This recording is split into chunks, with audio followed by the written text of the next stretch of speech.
Welcome to the Dare to Multiply podcast. On this podcast, we help passionate Jesus followers become courageous, obedient disciples who impact their communities for the kingdom of God. I'm your host, Cynthia Anderson, a disciple multiplication coach and trainer.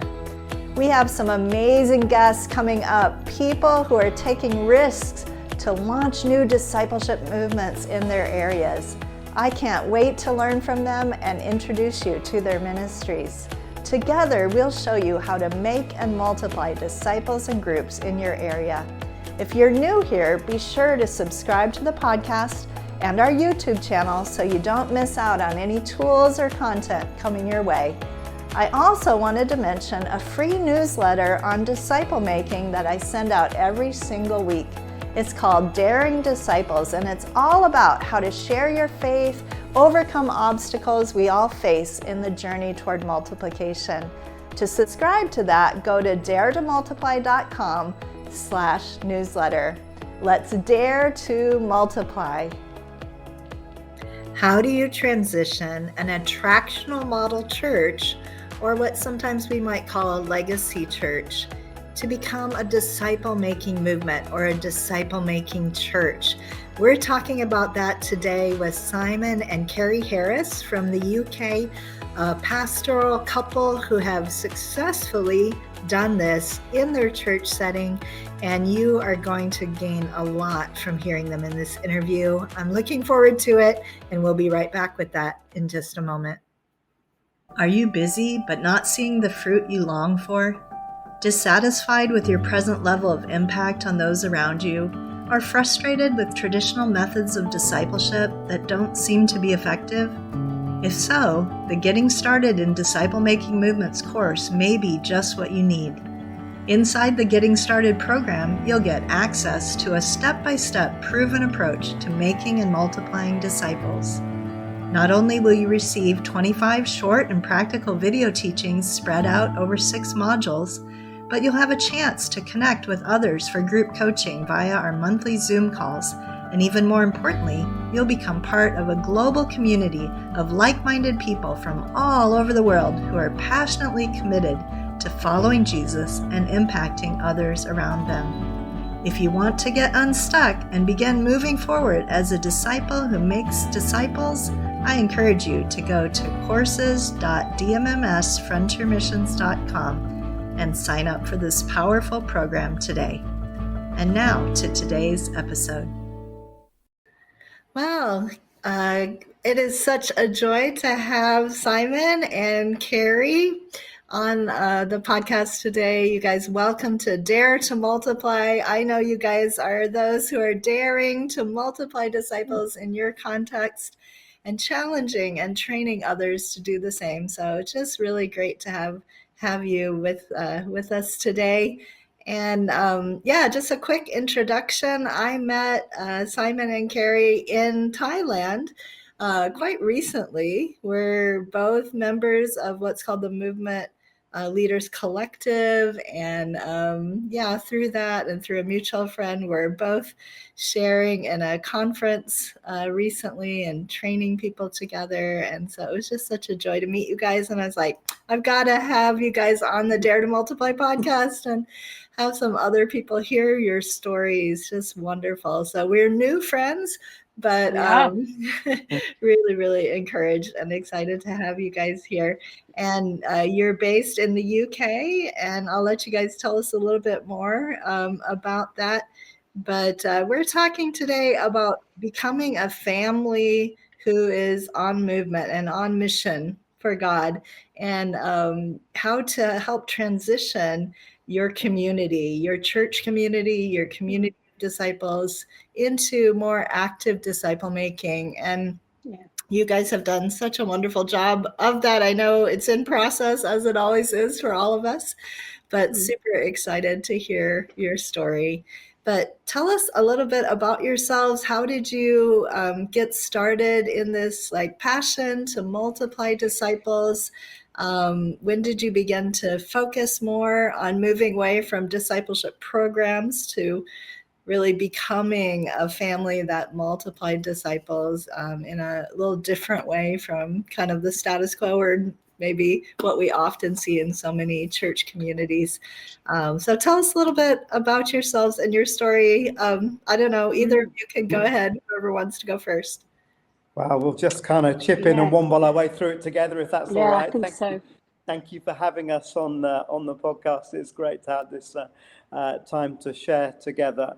So a little bit of the backstory. We became leaders of a church that we're still at. So this was 30 years ago. We became leaders of the church where we are right now. And that was what you would imagine a church to be 30 years ago. And we led that church in the way that perhaps we had been trained, or what the expectations were. So it was very leader-centric, very programmatic in the way that it was driven. But we did bring a fair bit of change, because we knew that if we were going to survive into the next season, if the church was going to move into the next generation, we would need to change the worship style, change the approach to preaching, turn it into a place where everyone felt welcome. So take away some of the austere kind of tradition of that the church had known. So we worked hard at that for probably a decade, and had a similar number of people. It was quite a large church, had a similar number of people, but by now of all ages, quite a family church. So we've gone from quite an elderly church to quite a family church. So on a Sunday, there was a real buzz. It was really alive, lots of people, and it all felt really exciting. But we became aware of an inner disquiet that we had. Whilst it looked on the outside probably at its best, it looked quite successful. And the disquiet, to put it simply, was these 200 or so people that are gathering every Sunday. What kingdom impact are we having? How many people have become disciples in the last 6 months, 12 months, 18 months? Those were penetrating questions. If we were a business, are we making any profit here? I know it's the wrong language, but in movement terms, are we creating a movement? What are we reproducing? If we were honest, not very much. And that led us to something of a heartache in the midst of something that looked perhaps what everyone would want to aspire to. Right, sure, yeah. That kind of got our attention, didn't it, Kat? Wow. Yeah, and I think what's interesting, we were due to go on a sabbatical, and people were kind of wanting to pat us on the back almost and say, you guys must be so thrilled. You're going on this time away and such a great time. Whereas as I said, inwardly we were just aching and going, this, it looks great, but it's not doing what it's meant to do, which is to create movement, to be missional. It's not really releasing the transformative power of the gospel. And that for us was something we knew we couldn't go back and do the same. And I think because we'd had quite a lot of innovation as a church in terms of where it was to where we were taking it, it can feel like movement, but actually ultimate movement is transformation. And whilst we were doing a good job of internally transforming people and transforming our community, internally, the external piece of actually meeting the need of our community wasn't happening in that same way. And so that dissatisfaction drove us to going into sabbatical time curious, would be the first thing. We were curious, okay, what is it God's getting our attention? What is it he's saying? And also aware that we wouldn't be going back to lead the same, which also made us kind of curious too, because what did that look like to lead in a different way? Inevitably, that probably was going to mean dismantling things that we built. So there was also a sense of what does it mean to go on a learning journey. And God's providence and kindness was that sabbatical time. He just connected us with people who were generous with their time, who started to help us see a different way of doing life and church as we'd anticipated. And that's where it all began. And I think what the big eureka moment was for us in that is to hear people for the first time Now, you need to remember that we've been in church all our lives. We've been to theological college. We've led a church for 10 years. And probably in that period of time in our lives, for the first time, we heard people talking about making disciples, as if that was some new thing, not the core idea. And I realized, and well, we both realized with a sense of kind of almost horror, the way that we've looked at the Gospels and the life of Jesus through the lens of what we knew church to be. So if we're going to love Jesus, then we're going to do church in the way that church had been presented to us. And actually, if you begin to go back to the Gospels with fresh eyes, you see that Jesus had a whole different agenda to the one that we have in most of our churches. And he didn't go into the synagogue and revamp the programs. He did something altogether different.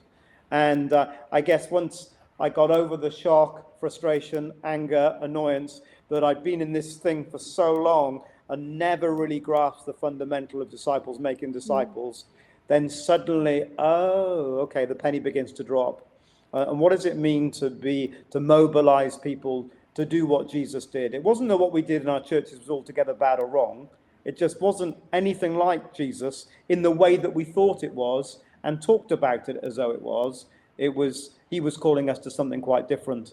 And I think once we began to get our heads and our hearts around that, then the next season of our journey really opened up. Wow. Yeah, it's so interesting, I think, in your story, and I've heard this in a few other stories.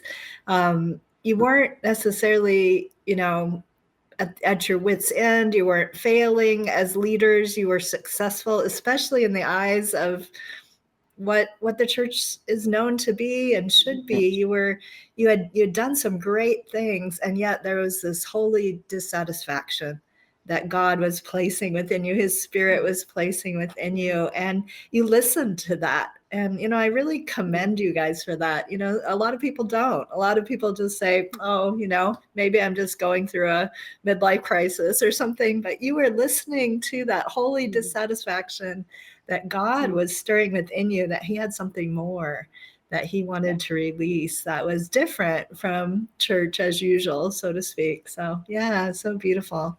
Well, tell us a little bit more. You've been successfully transitioning your church body to become a family on mission. What does that mean? And I know you have used that phrase, you used it in the conference that we were in together. What do you mean when you talk about a family on mission? And what does that look like for you guys? Yeah, so I think really it's going back to some of that Jesus model stuff and he created this band of brothers, which was more than just the 12, but there's this depth of community, which he saw as the primary place for him for discipleship and the primary expression of mission.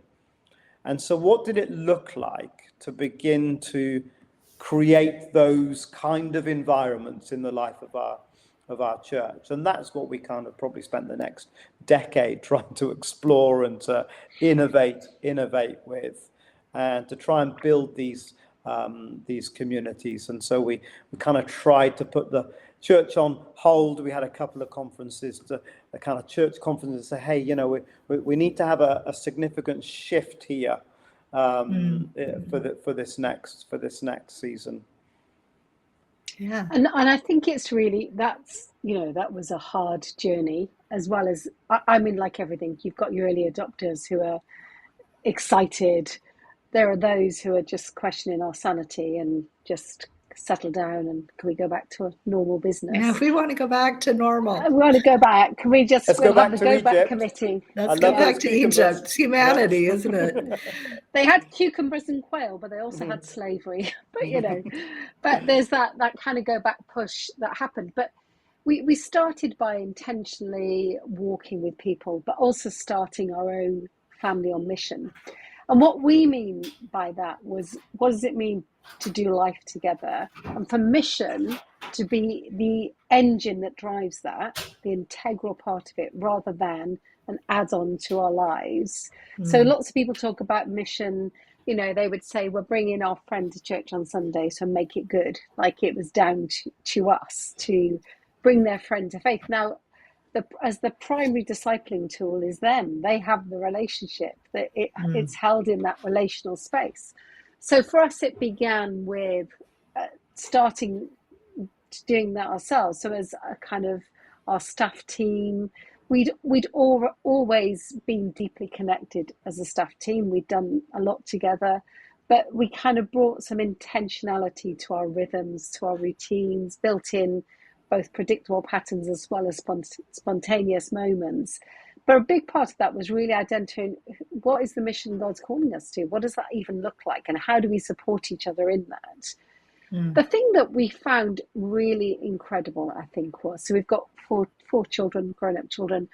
And so when we started this journey, obviously they're all living at home and growing, and we kind of involved them in it. This is something we're going to do together. We're running as a pack. That's who we are. So they invited their friends into family. So they weren't inviting them to church per se. It was family, but that family routines meant we were doing church together in whatever way that looked like. And the beauty was we witnessed each of those kids baptize their best friend who'd come to faith. Now, their friends had come to faith through family relationships, through being part of that community and being caught up in something that felt like adventure rather than something that felt an ought. And I think often mission in churches is talked about as an ought. And we've lost the missional adventure that I think Jesus, when he called the 12, was calling them to. It was an adventure. It was something that felt they wanted to be part of. And so we found for us, as we started a community and harnessed the power of our own family and inviting us into that, that sense of togetherness drove that missional adventure. That engine became alive. And I think that's been one of the big things, is harnessing the power of community. So to be intentionally a group of people that are going to do life, be family, but actually the engine that's going to drive that is mission and really discipling each other in that journey. I love that. And, I just want to put a pin in what you said, that it started with you. And I think for many of us who've been in ministry for a long time, we've been pastoring churches, we've been doing missions, whatever it is, and we start to think about disciple making and have to ask ourselves, well, how much am I making disciples? If I'm going to challenge others to make disciples, it's got to start with me. I've got to get out there and start to do this. And that's a sacrifice, because we have to make new space in our lives for that. We have to, get out there and do things that maybe we haven't done in a long time, or maybe never, I think that's so important. I know on my journey as well, I had to do it before I could start challenging others to do it, and that wasn't necessarily easy. And I was sometimes like, wow, this is harder than I thought it was. I'm a trained professional. I should know how to do this. Why is it hard? But getting out there and learning and growing ourselves in the field as disciple makers is so key. So I just wanted to put kind of an exclamation point on that and affirm you guys for that. So good. I think that's really true about it being hard, because it calls for different skills that even though we were leaders in churches, hadn't been developed. I mean, that's quite a profound statement, isn't it? And we wanted to model it in our, it's a funny word, in our spare time. So we didn't want to create the impression that, we can do this because it's our paid employment. But, somehow we have our jobs, but this needs to be the way that we live. Right. And it needs important. It needs to be part of the way that we live, not something that we tag on, and we can tag more on because we happen to be employed by the church or whatever it might be. Right. So that kind of perception, being an example that people can follow, allowing people close enough to touch, see and feel, because most of it's caught rather than taught, right? People understand it intellectually, but the memory muscle of church is so strong, it's hard to embrace, even though you might understand it intellectually, because it's hard and different. So all of that was a challenge and a slow burn, and an adventure as and an adventure, absolutely, and an adventure, and some beautiful moments in the adventure, like when friends of our children came to faith, and those kind of iconic moments, you think, well, above all else, you live for that, don't you? That's some precious moments. And I think in terms of the church itself, altering the culture of the heart of the church, where we could see that the missional and discipling tools were in the people's hands, not in the leaders' hands. So one very kind of iconic example of that for us. So we're a Baptist church. So believers' baptism is a big deal. When someone gets baptized, we get out the balloons, and it's a big celebration, party moment for the whole church. But of course, that was something that the leaders always did. So it was like your job description, isn't it? That's what you do because you're the minister, leader of the church. So when we started giving that away, so that the people that did the discipling and took their friends on the journey did the baptizing, that was such a powerful visual illustration that something really significant was changing in our culture. That actually this is something that we are doing, that we're in it. It's not something that the leaders will do on your behalf or for you. We are in this. So, one of the sacrifices, although it brings me great joy, one of the sacrifices is that we don't get to do the baptisms in the same way that we always would have used to. It's because it's not really our job, and we want to celebrate the journeys that people have been on with their friends and their families and their work colleagues and so on. Yeah. So they actually began to live out the priesthood of all believers, doing that work of the ministry and releasing them to do that. I'm sure that wasn't easy. Did you get any pushback on that from your denomination or other pastors and leaders? It's a very mixed response, isn't it? From people in the places that want to hold on to that power, getting nervous about it. But also, when you realize how we've schooled people, also people wondering whether their baptism is proper because the leader's not doing it, Right. So just to try and, you realize it's a whole cultural kind of almost toxicity to a certain extent in the kind of power control type thing, So, yeah, it was quite disarming. I think one of the interesting reflections as well was, so we were very much wanting to release everything and let things to be where they needed to be.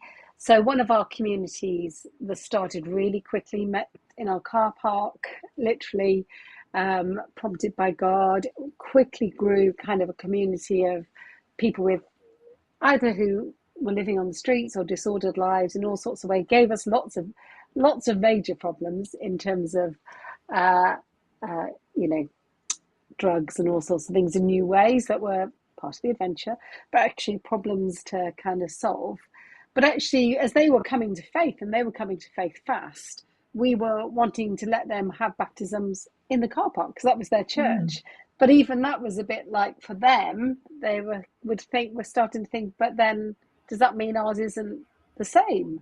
So there was also this funny tension of we want to release everyone, but also people's sense of I want it to be like everyone else's was quite strong. And so there was that working out what's the balance, what actually matters for this person, rather than we want to release it all into let's individualize and personalize and ask what do you want, what's your heart, tell us about that. It sounds like you shook things up a bit. Sounds like Jesus. He was always shaking things up, and it's not problem free, but there's a lot of life there. And like you were talking about, just that sense of God is doing something new and fresh. And I'm sure it brought new life in the midst of some of the messiness of all of that. Wow.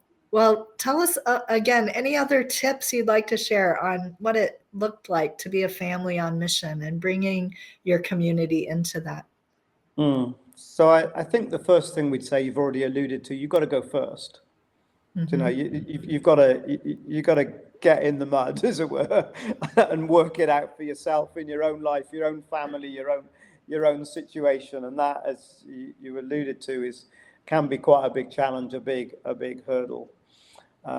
I think the second thing that we've tried to do again and again is just to keep rooting it back to Jesus, that Jesus had a mission and he gathered people to go on that mission together, and they were discipled while they did it. So it's a very straightforward kind of principle. So we want all these communities to look as diverse as the people that God has created, so that it can be but nevertheless to have at its core that we're on mission together and we're going to disciple one another. We're going to be discipled in that environment as God leads us into a mission. So I think to have however, it is a very simple frame, and we've got a very simple up in and out frame that isn't original to us. It's, families, churches all over the world have found that a very simple frame. You've got a sense of connection with God, connection with your discipling community, and you're out. So to try and have something that's simple enough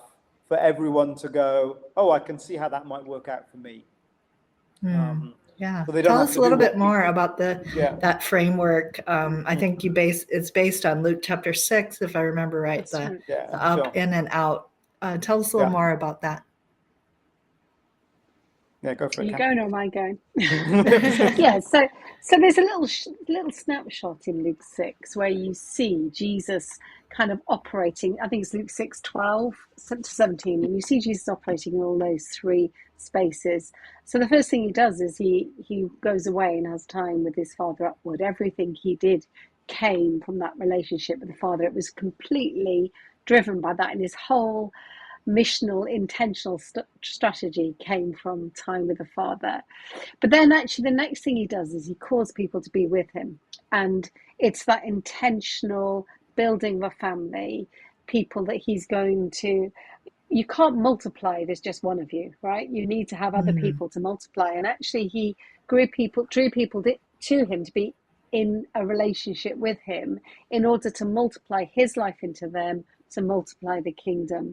And so you've got the upward relationship with God, the inward relationship, people that you're doing that life together, discipleship one-on-one together. But then as the verses go on, he then goes to the place of those who don't know him yet. Jesus was always on mission, and that drove everything he did. It wasn't just an occasional let's do that. It was the engine, the reason for everything. That out of relationship with the Father was a mission that he'd been given by the Father, that he was going to call people to be with him, that he could multiply what he carried into them to release even more of the mission of the Father. So that balance of up, in, and out, any community that begins in our church needs to be able to have that balance. Because if you don't have the balance, actually, it's easier to do up and in, but everyone knows mission's harder. And so if you don't start with mission in mind, I think it's really hard to get it going. And so we wanted always with our communities to make it very simple. You need a light frame for things to hang on. We don't want to kind of externally crush anything that God is doing, but we do want things that are replicable. So we do want to make sure that we give things into their hands that are both teaching for sure, but experience. What does it look like to do these things together? So actually it's made us use our Sunday mornings differently. We use our Sunday mornings much more to showcase the things that actually, the behaviours that we want in community. So it's important for us to have, we use something called SOAP, again, not original to us, but a really simple tool, a bit like the Discovery Bible tool for reading scripture together. So some Sunday mornings, what we do is we're all around tables, and that's what we're all doing together, everyone together, all mixed tables in family groups, people just connecting over really simple ability to read the Bible together. So it's replicable. So now they've got that tool in their hands, they can take it to friendship groups, they can take it to their mission, wherever they go. So we started to want to use our Sundays to showcase some of those things, if that makes sense. Much more mission conference but story. We still do Sundays, but the engine that drives our church is now both community and celebration. It's both. So often community is about church is about the celebration, isn't it? The engine that drives it is the attractional model. And actually community is about being the people God calls us to be in the places he's placed us. And so for us, the engine that drives us is community and celebration. And that way around is really important, I think. So therefore, the celebration part needs to make sure it's always serving the community part as well. Wow. Yeah. So I love this. Up is kind of, it's like a triangle. I think That's you right. guys Yeah, showed. The that's upper right. is That's there right. of connecting with Jesus and intimacy Yeah. with the Father. And then in Yeah. building that team, that community, that family, and then out on mission together. It's so simple. And I remember as you guys were sharing it, you said, some people do the up and the in well, and some Yep. people do the up and the out well. We all have different strengths, but all three of those are so vital if we're going to see, a full representation of what Jesus lived and who he was here on earth. Well, he created movement, and that's what he chose as a strategy for movement. So I'm pretty certain I need all three in my life. Does that make sense? It's why it's so simple, isn't it? If Jesus needed three to create movement, I'm not going to choose two. I need all so three. good. And but also it's about the balance of them, isn't it? It's easy to think that one, is, if we just spend, I hear so often people saying, well, we just need to spend time getting to know each other. That's what we need to do. Just really get to know each other. Yes, you do need to, but actually, when you go on a missions trip, you get to know people really well because you're actually backs against the wall and there's this thing that's happening and you start to connect at a really deep level. So actually sometimes getting to know each other can feel a bit like an inertia that stops movement. But that's because it's not balancing the other two in the right quantities and you need up, in and out. Yeah. So adding into that, we sometimes think about turning the triangle on its side. So the out points to the right like a play button. So it's the out is like the catalyst. So if you focus on out, Jesus knew what he was doing, didn't he, when he said go? If you focus on the mission, you'll get the other two. But if you focus on one of the others, you don't get all three. And so that's that. And that's the hardest bit, isn't it, for us to prioritize mission. And I guess that practical outworking is kind of part of the culture change that underlies what Ceri's just been talking about, that we learn by doing. So we don't principally learn in the end by sitting through a sermon and then going away, doing very little and coming back for another sermon that we probably won't do very much about either. And we've been doing that in our churches for several decades. And we've all played that game. And, as preachers and teachers, we've contributed to that game of giving people information. And so that kind of, how do we make sure that we're helping people learn by doing? And how do we make sure that we do what we're learning? And so, even that culture change on a Sunday, we spend a lot more time in the Sunday. So what on earth are you going to do about that? Otherwise you've just heard something new. And in a church of our tradition, we're preaching, from the scriptures, and learning something new from the scriptures has a really high value.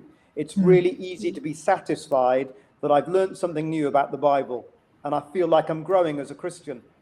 But actually, it Head doesn't knowledge. get much, I got more knowledge. it doesn't get much further than the new thing. I've learned this wonderful thing about how that verse in Leviticus ties into something someone said in the book of Acts. And don't get me wrong, I love that. I mean, the Bible's an amazingly beautiful, powerful, poetic, amazing, revelation of God. But that knowledge alone doesn't lead me to become more like Jesus. And I think that's the big transition that, we're still on. We're all on. Huge. Yeah.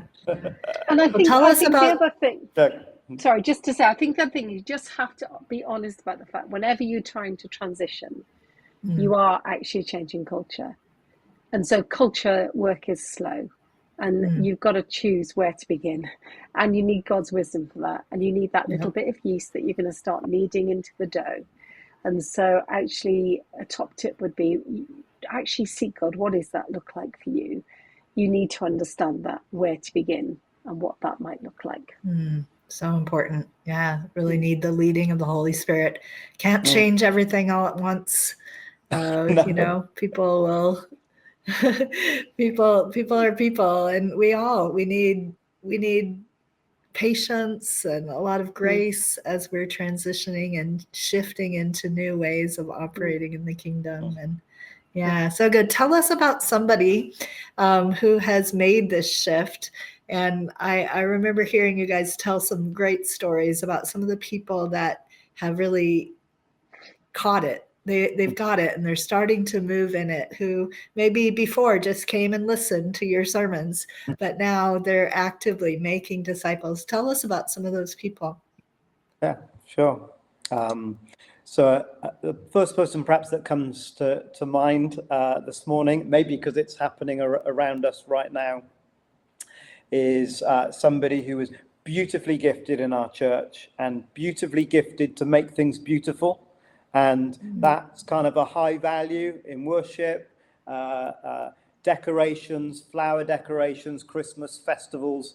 Make something beautiful that communicates something wonderful about the presence of God. And that was a beautiful gift. And as we started talking about this kind of pattern of Jesus and what God might be calling us to, and to ask that specifically, what's your passion? What's the thing that you bring? Well, as part of that beautiful craft skill was sewing, the ability to create and make things. So she began a sewing cafe that is beautiful. It reflects who she is. The china teacups, the beautiful laid out kind of English tea, beautifully decorated tables and so on, teaching people to sew. But at the heart of it, it's about how do we express the beauty and love of God in that, and that community has journeyed with no end of people through life's difficulties. But one of those sweet moments is when people talk about, that might be a sewing cafe, but for me, it's home.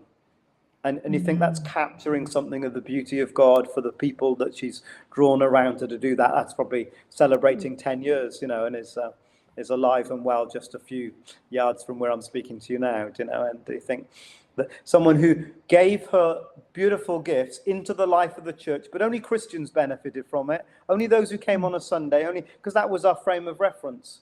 But then, so what if I take what God's given me and I make that missional? What would that do? And it's done some wonderful, wonderful things. And she never would have seen herself as a leader, ever. That just wasn't on her agenda at all. And she leads this incredible community where people have come to faith, but where actually that doing life together, but they are also participating in mission across the world, in partnerships and all sorts of, they've innovated as they've kept going. But she never would have seen herself as a leader. But family, she could do that. Right. And so actually, and using the gift that God has given her and doing family, she could do that. But she is a leader and a very successful one. So, a sewing cafe. Moving from sitting in the pew or decorating the church building to taking the beauty of God out into the community and sharing, expressing that to others, and making disciples in a sewing cafe. That's awesome. Yeah. Love it. Yeah. Tell us about another person. Yeah. So I think what's been interesting on the journey was to help people understand that mission, that they were the primary disciple maker and the relationship were theirs, and that actually they needed to hear God's heart, and that was a real turning point. So one of our members was just walking home one day and just was trying to listen to God about what is he saying about mission, what's he talking about, and happened to walk past a home for children post care, so kind of age 16, they've aged out of the system, they're now in a sort of another place, halfway house in essence. And she just was thinking, okay, why am I curious about that? What is God saying about that? And just decided to follow the curiosity. She was praying about this and sensed it, knocked the door, and she said, hi, I'm just interested what your needs are, and they were like, would you just be able to run a Christmas party, or would you be interested? And she was like, yeah, let's do that. We can run a Christmas party in the centre. And as she did, she just suddenly her heart started to break for these kids that didn't know just how to be in family, what that looked like, And very simple process started of gathering a team of people to be family with, and they go in once a week, and they take dinner, they cook dinner, they lay the table, they sit together with the kids, and eat together, play games together. And honestly, at times it's been brutal. These are teenagers that have been through a lot, and to start with, there was a lot of antagonism, and then it was just you couldn't keep these teenagers away. They just wanted to be in family, and that kind of eventually grew in all sorts of ways. And those teens over the years have grown up and have faith and are doing other things. But it started just with a curiosity. Okay, if I'm the primary discipleship tool, then God has a mission for me. What does that look like? And just following that process and realizing that God would give them what they needed, but they needed to actually try something themselves. Like, okay, let's follow that curiosity. Let's listen. Let's knock the door. And again, that wouldn't have been her norm to do that. But she did listen, and it did and has created transformed lives. Wow. As a So I result. hear you guys saying it's looked different for different people in your congregation as they've understood I'm the one who's going to make disciples, and starting to listen to those nudges of the Holy Spirit that are unique to me. And you guys have encouraged that, and lots of different kinds of expressions of what that's looked like for people. Yeah, I mean, just to give another really sort cool. of, another sort of example that's not perhaps so much project based. It's people recognizing where they've been placed. So what if in our workplace where, we just invite people to share lunch on a Friday? What if we do that and be intentional about our conversations and see where that takes us? So, there's offices where that might happen, or schools where that might happen. What if we're intentional in the staff room? What if we hang around the equivalent of our well in Samaria and see who shows up? And we're just open, and that word curious again, we're just curious about the people that God brings us. And we're the primary tool. We don't need a program or a system. We just need to start loving some people and see where God takes us. And so I think we've learned not to despise the day of small beginnings, that something really precious comes out of that. We've learned to try and say yes to things that we think might be a headache, because often they're the ones that flourish in a way that we hadn't foreseen or imagined. Yeah, so good. Well, I'm sure there have been challenges, and as I've worked coaching different people in transitioning a body of believers from pew sitting, sermon listening Christians who are good people to becoming disciple makers. There are some real challenges. There's some real difficulties that I'm sure you've encountered. What are some of the difficulties? I'm sure you can't share them all because we're getting towards the end of our time, but what are some of the challenges, and what's kept you going to say this is worth it? We're going to push through these things. I think the first thing to say is we totally repopulated another church with those that found the transition too difficult. So we blessed a whole other church, and that was a challenge for us. But actually, it's one thing to believe in the least, the last, and the lost. But when they're hanging out in your building on a Sunday morning, and your building doesn't feel cozy and safe, but feels like a public place, actually some people just were like, we believe in that, but we don't want to step over them on a Sunday. Now, God bless you. Honestly, we're not moving from where we are. I think this is where Jesus would hang out. So we're good hanging out here. But that's okay for you to not want to be part of that. So I think there was a grace in letting people walk away, which isn't easy. But actually, we knew what God was asking us to do. And it was hard and it was painful, and we have many scars in a good way and a bad way that we have had to process along the way. But actually, the determination was, once you see this is the way Jesus did it, and this is what creates movement, and this is what real life looks like, I mean, you can't go back. You're spoiled for going back. And so for us, there isn't any going back. I've got no interest in going back. I don't want to do that. Neither of us do. But there's a grace to saying, this is where we're going. It's okay if you can't walk with us.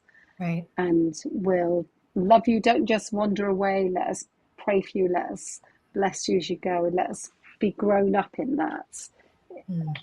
But this is where we're going. And this is what God has called us to. And so I think that for us, the determination of knowing God had called us, kept us going, but the grace to let people walk away was important. Not easy stuff. Yeah. No, and I think we or maybe we don't, but it's super. The memory muscle is so strong for all of us, isn't it? And so I think there's the patience. It's playing the long game. You know, I mean, that's I think really important. We recognized that we were able to do things because we'd already been there 10 years. They already knew that we were committed to them, and we in a way were part of the problem. So we were saying, hey, look, we're changing here. There's something different that we're seeing, and we're inviting you to see it with us. So they we weren't saying, oh, you lot have got it all wrong and we've always had it right. No, I think together we've missed some things here about Jesus and his mission and his discipleship. Let's try and recover those things together. So I think that was really important for us. That sort of first part of the journey when we were in that sort of different paradigm. I think that one of the things that makes it really difficult is that the stakeholders in the old paradigm, those that are really foundational, find that transition to the new paradigm particularly difficult because they're super invested in the old system. And these, as you said, they're good people. They really love Jesus, but they're the thing that gave them validity is in some way undermined a little bit because it's no longer Sunday centric or some of those traditional things that were really important. And I think what helped us is that we were able to say, look, we feel that pain. Because they knew full well if anyone believed we could preach in a way that the whole world would come to faith, they knew I believed that. You know, I wanted that. I was much more a preacher than anything else. So if we could win the whole world by preaching, they knew I was up for it. And I was having to say, do you know what? Actually, I reckon that might have its place, but it's not going to do the job. And it's certainly not going to do the job by itself. I've got to learn a whole new load of skills here. Come with us in the learning, because we've all got to kind of grasp something that's different and new. So I think that kind of the patience and the recognizing that people that have been really solid for you in the old wineskins are going to find it really difficult to move into the new space. But what we have discovered is those who have made that journey, they're often slower to make it because of their previous investment. Once they get it, they really get it. And they're like gold dust, you know. So people that look like they're not with you, actually, or they're not on this bus anymore. Actually, it turns out, they're on the bus the whole while. We just need patience as they readjust. Yeah. So good. And I think the other thing is you need midwives. So people like you who are coaching, training, come alongside journeying with the stuff that we do in the same way. We needed that. We needed people to go to totally. And go, we tried this. And actually they're throwing rocks at us, help. You know, not really throwing rocks, but you know what I mean? It feels like that. It feels like it's so often, before it goes right, it feels like you're making a lot of mess. And so having people to strengthen your arm but send you back. So I hear you, I love you, I'm going to tend you, I'm going to be with you, I'm here, but off you go. Come on, we're going to do it again. It was really important. That was significant for us. I hear you guys describing a graceful environment of there's no judgments. This is what God's leading us into. We're inviting you to join us on this learning journey. But if God's not leading you this direction, no judgments. You know, we love you. There's a graciousness that I hear you guys describing, and I think that's so key. You know, sometimes, definitely in the DMM CPM world in the early days, you know, we get really passionate, and you know, this is the way Jesus did it, and everybody else is wrong. You know, it's not the way we should be. But there are those, you know, our passion can kind of take over and make people feel judged and like they're less than if they're not pursuing what God's calling us to pursue. And yeah, we certainly don't want that. And I hear such a graciousness in your approach. I think that's so key, so important.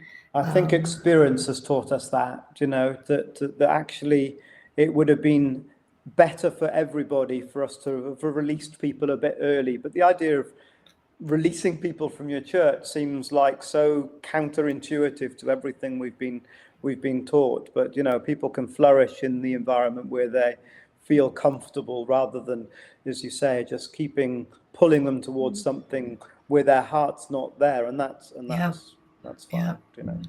So true. And I think we were really struck by the fact that Jesus let the rich young ruler walk away, right? He knew his heart wasn't ready. And actually, for this to work, we needed people whose hearts were inclined to journey this way.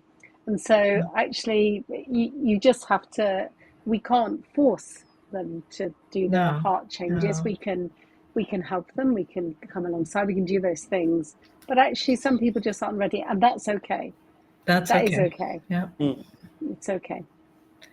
Yeah. Wow. Well, what a wonderful conversation this has been. And I know you guys have you've just released a book or you're releasing one soon. We want to hear about that. Tell us about your book and other resources that people can connect with you guys to find.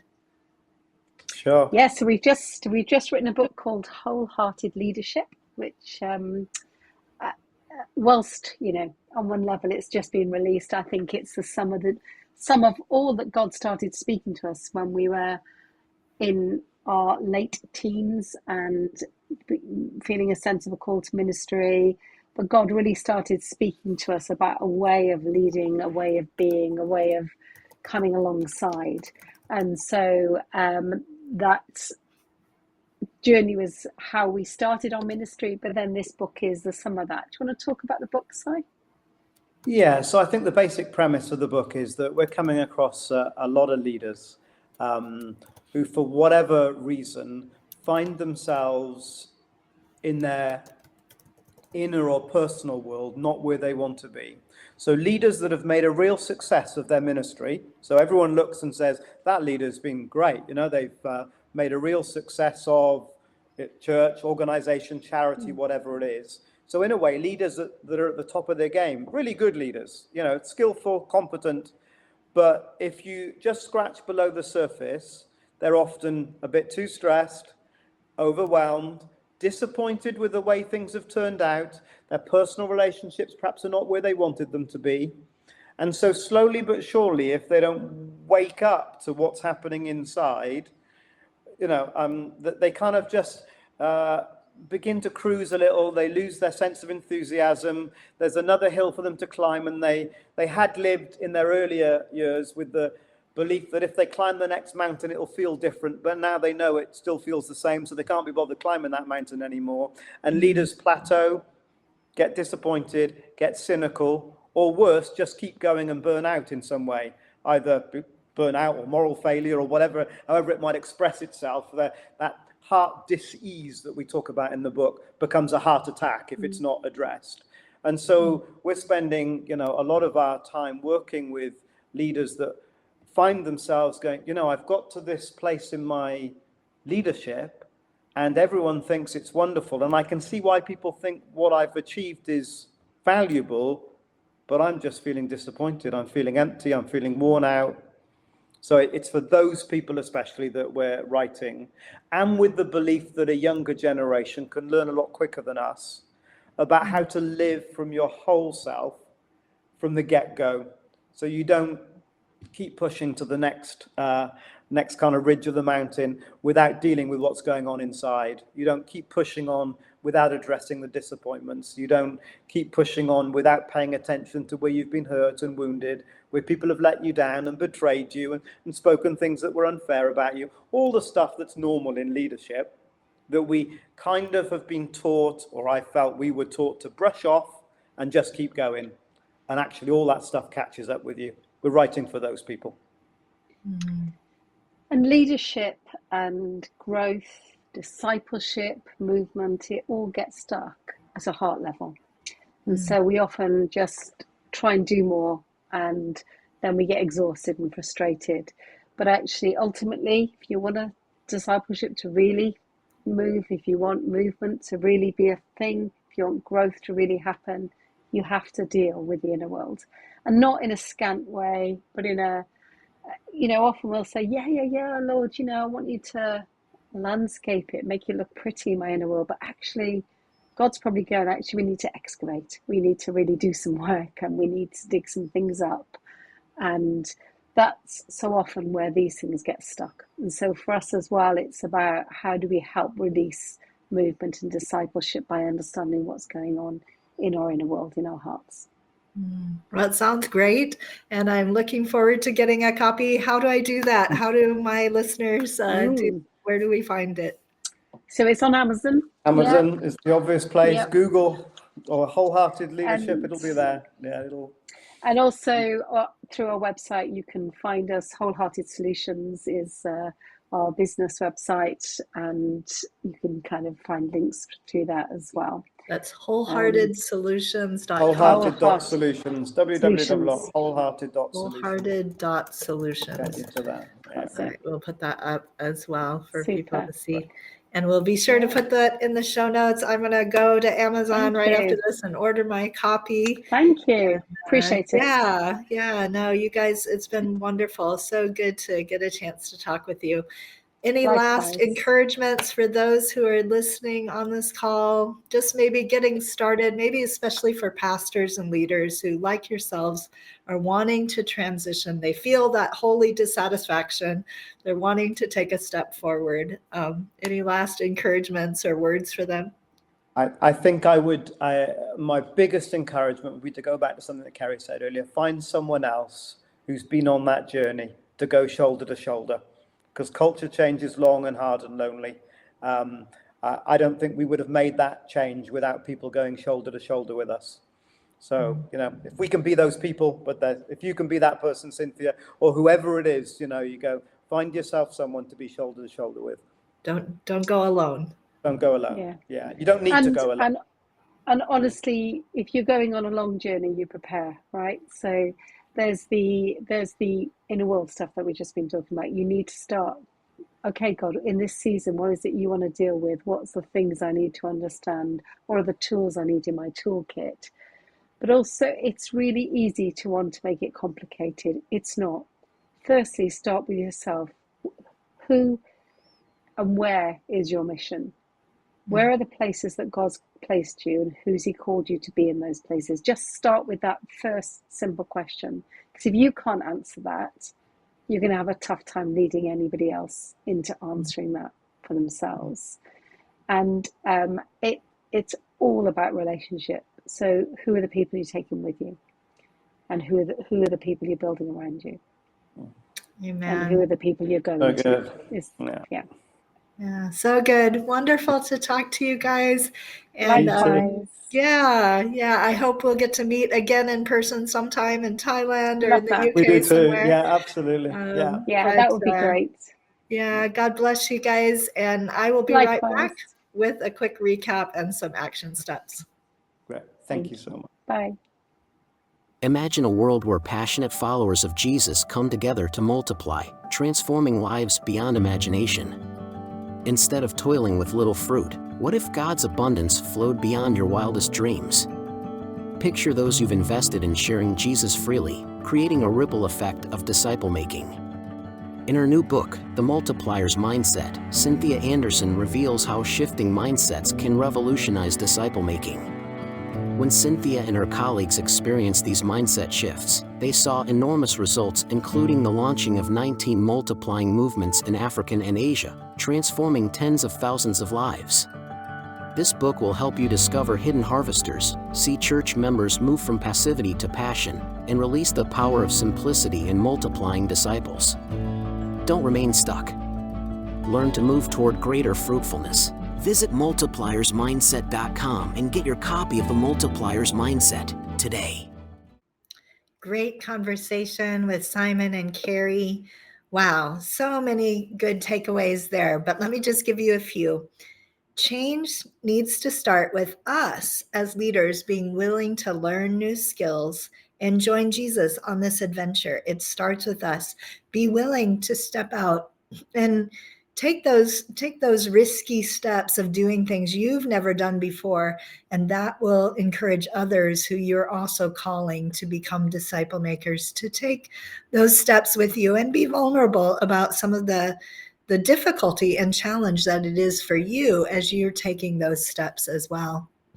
Ceri described the simple process of up, our relationship with Jesus, in, which is our relationship with our team, with our community, with others who are followers of Jesus, and then out, our mission to the world, a simple framework that they use to challenge people.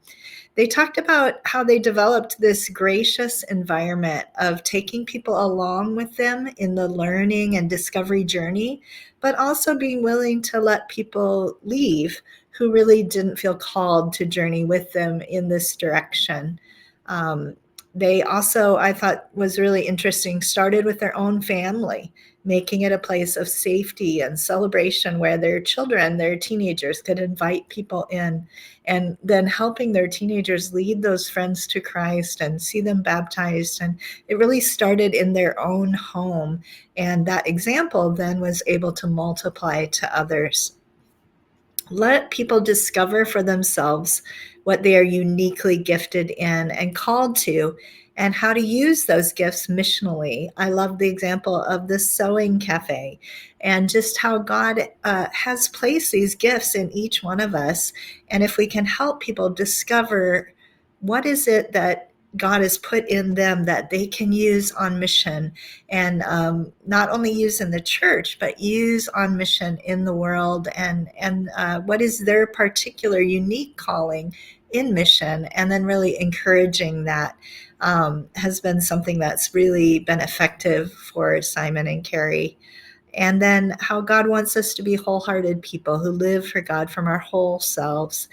And also the exhortation that they gave to not make these changes alone, but to be in community with others who are also pursuing change, pursuing new things in God as we all grow together. So important. And I would say a big, huge amen to that. Don't do it alone. You can take our course and join our community. You can find other communities, but don't try to make these changes alone, especially if you're trying to lead a whole group of people forward in this. You need the support and the friendship of others who are also on a similar journey. So wonderful. Well, here's your action step. I want to ask you, what is God uniquely calling you to do in mission? What are those things that He has given you that maybe you've used in the church, but that you could also use on mission out in the world? Maybe He's gifted you in music. Maybe He's gifted you in arts. Maybe He's gifted you in sports. What is it that God has called, given you this passion for? What are your passions? And really asking the Holy Spirit to show you how could those passions be used to be on mission with God. I think that's a wonderful, wonderful question for all of us to continue to ask. And I believe God's going to show some of us some amazing things about that even this coming week. And, maybe that's something you want to ask those that you are discipling as well, those that are in your group of disciples, to really challenge them to think about what has God uniquely given them that could be used on mission with Jesus in the world. God bless you guys. Have a great week, and we will see you back next week on the podcast. That's all we've got for this episode of Dare to Multiply. One thing that would really help both us and other people who might like to listen in is for you to rate and review the podcast, if you haven't done that yet, on iTunes, Spotify, or wherever you listen. I'd also love to connect with you on Instagram, LinkedIn, or Twitter. Feel free to message me with any topics, questions you'd like addressed, or guests you'd like me to interview. Until next week then, please remember, no matter how ordinary you feel, God's dreams for us are always bigger than we can imagine. Let's dare to trust Him for a greater harvest.